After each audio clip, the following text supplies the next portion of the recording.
हम संविधान को मानने वाले लोग हैं। ये बुलडोजर गरीबों पे नहीं चल रहा है, ये बुलडोजर भारत के संविधान पर चल रहा है और इस बुलडोजर का इलाज भी हम लोगों को करना पड़ेगा। मैं आपसे फिर कह रहा हूं, बुलडोजर से नहीं, आप अपनी एकता बना के रखिए।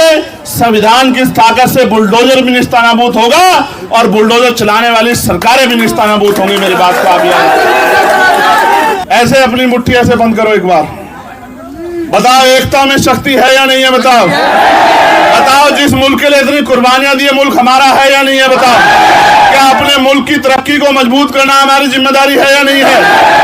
देश में अमन, भाईचारा, प्रेम बना रहे और देश एकजुट होकर तमाम तरह की गैर बराबरी, तमाम तरह के जुल्म और तमाम तरह की जो समस्याएं जनता के सामने आ रही हैं, उनके खिलाफ लड़ाई लड़े।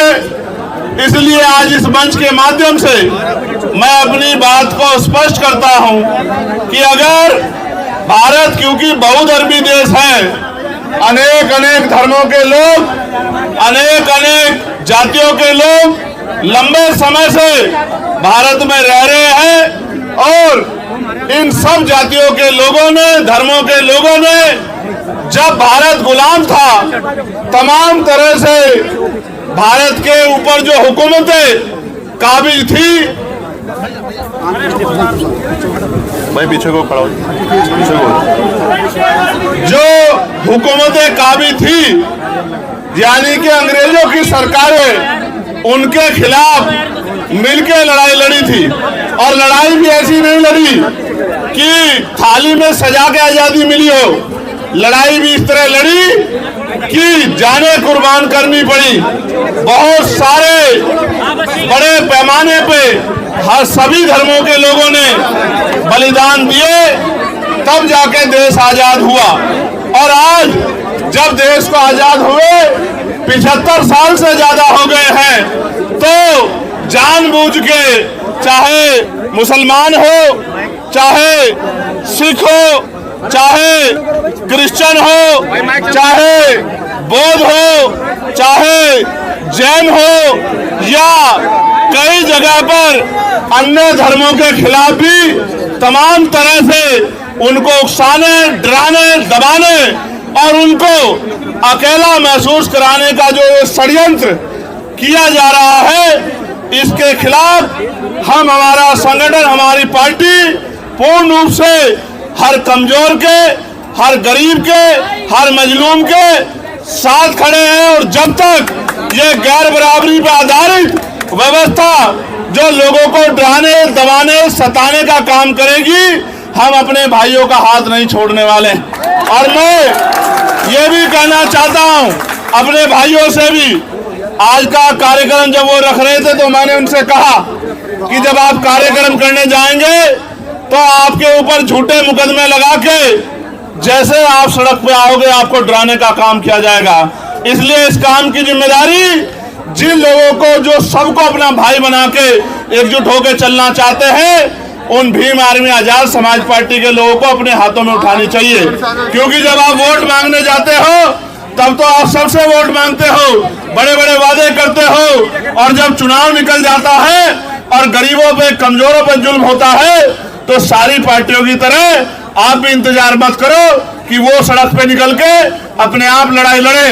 अगर आप सड़क पे निकलोगे तो उनके लिए आपको एजेंडा बना के अपना काम करना आसान हो जाएगा।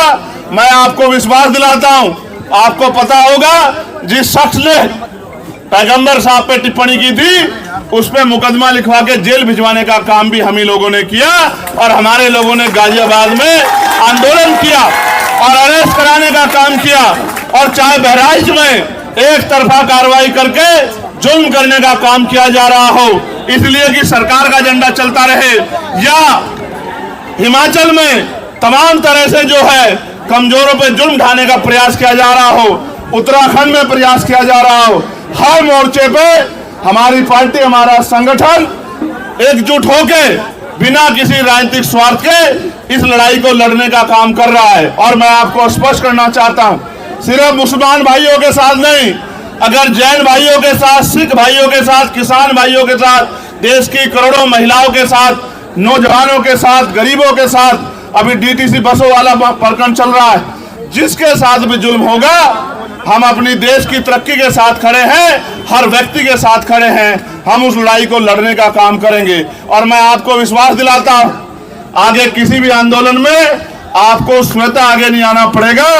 जब जब कोई जुल्म होगा, हम लोग उस लड़ाई को लड़ने का काम करेंगे। और याद रखना, ये जो आरएसएस के लोग हर जाति धर्म के लोगों में घुस गए, इनके विचार को मानने वाले लोग हर जाति में हैं, हर धर्म में हैं।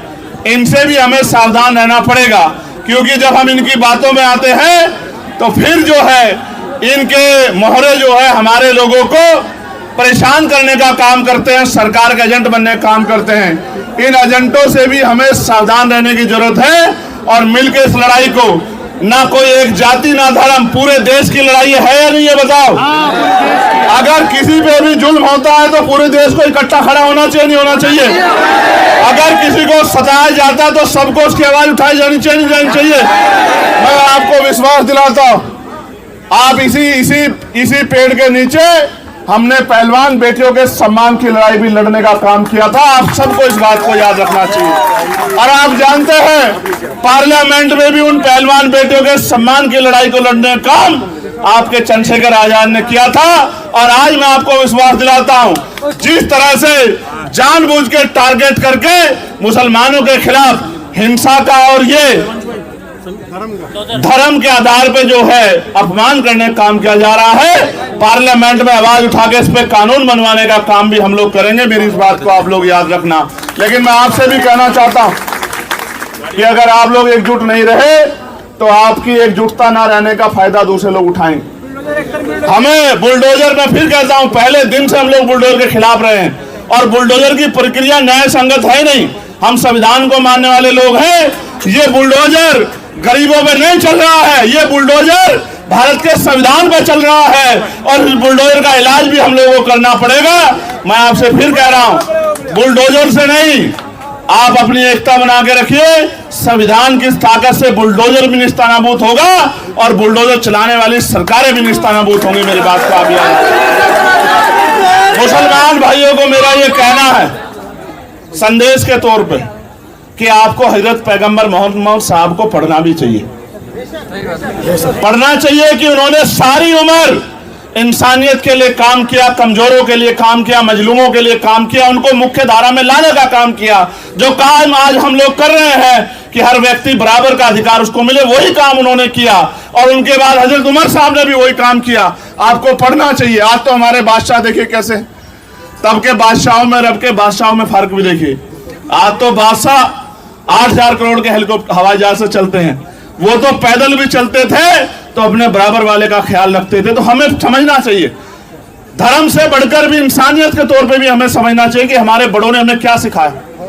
हम तो अगर हम उनके रास्ते पे चलेंगे तो कोई मुसीबत हम पे पाबंद नहीं होगी। हमें अपने बड़ों को पढ़ना चाहिए। और सभी धर्मों में अच्छे लोग हैं, सभी धर्मों में अच्छे रास्ते दिखाने वाले पीर पैगंबर हुए हैं, महापुरुष हुए हैं। हमें उनको भी पढ़ना चाहिए और देश के संविधान के साथ खड़े होकर संविधान के आधार पर आगे बढ़ना चाहिए। इसी से हमारी तरक्की सुनिश्चित होगी। और आपको मैं कहना चाहता हूं, मॉडर्न एजुकेशन स्वीकार करो, पढ़ो, डॉक्टर बनो, इंजीनियर बनो, वकील बनो, जज बनो, पटवारी बनो, सेक्रेटरी बनो, आईएएस बनो, आईपीएस बनो, सिस्टम का हिस्सा बनो और कुर्सी पे बैठ के अपने लोगों को आगे बढ़ाने का काम करो। इसके अलावा कोई रास्ता तरक्की में नहीं है।